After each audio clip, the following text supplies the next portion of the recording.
Salut, et aujourd'hui pour cette nouvelle vidéo, ça va super bien et j'espère que vous aussi ça va super bien.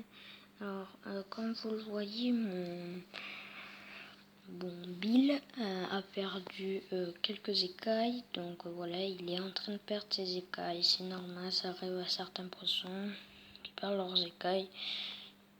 J'ai déjà vu ça dans certaines vidéos et dans la réalité.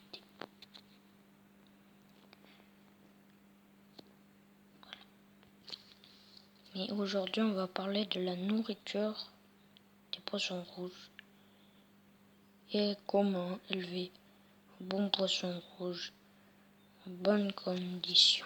Tout d'abord, prenez cette marque ou prenez la marque Tetra.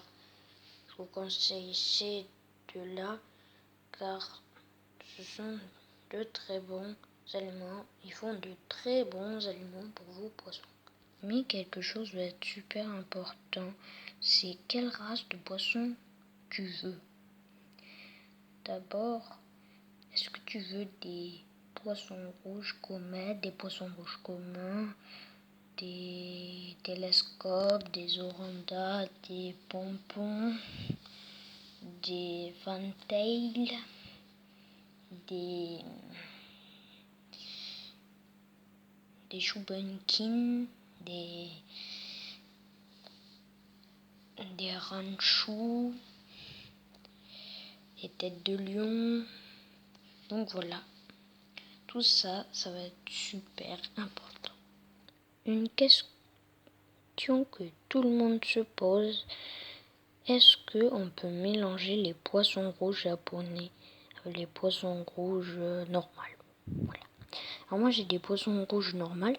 Il me disait de prendre, en fait au départ je voulais, j'avais Bill, voilà. Et j'avais pas lui encore. Et je voulais un télescope avec un oranda. Et pour nettoyer, on est un poisson nettoyeur, voilà. Mais en fait, ce qui s'est passé, c'est que, en fait, ils ont dit qu'on pouvait pas avoir ces bêtes. Mais en fait, c'est un mensonge. Donc je l'ai pris parce que j'ai voulu, voilà. Mais voilà. Donc voilà. Vous pouvez choisir l'espèce de poisson rouge que vous voulez. Ils cohabiteront très bien. Aussi, on va parler du filtre. Alors, comme vous l'avez vu, mon filtre est vraiment énorme. Et donc, voilà, c'est vraiment énorme. Donc, avant, j'avais un mini aquarium avec lui. En fait, ça allait pas du tout avec lui. Donc, en fait, une copine du travail de ma mère nous a donné cet aquarium. Mon père et mon grand-père sont venus nous aider à installer l'aquarium et voilà, on a acheté des poissons quelques jours plus tard, donc oui, et donc voilà. Je vous conseille de prendre 2 poissons rouges dans un aquarium et quand vous serez dans un bassin, vous pourrez en mettre plusieurs. Mais attention si vous en mettez trop,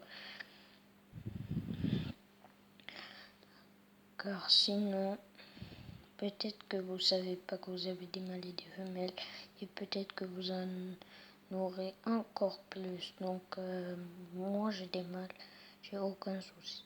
Donc vous pouvez mettre des plantes à plastique ou des plantes naturelles. Voilà. C'est la fin de cette vidéo. Allez, bye.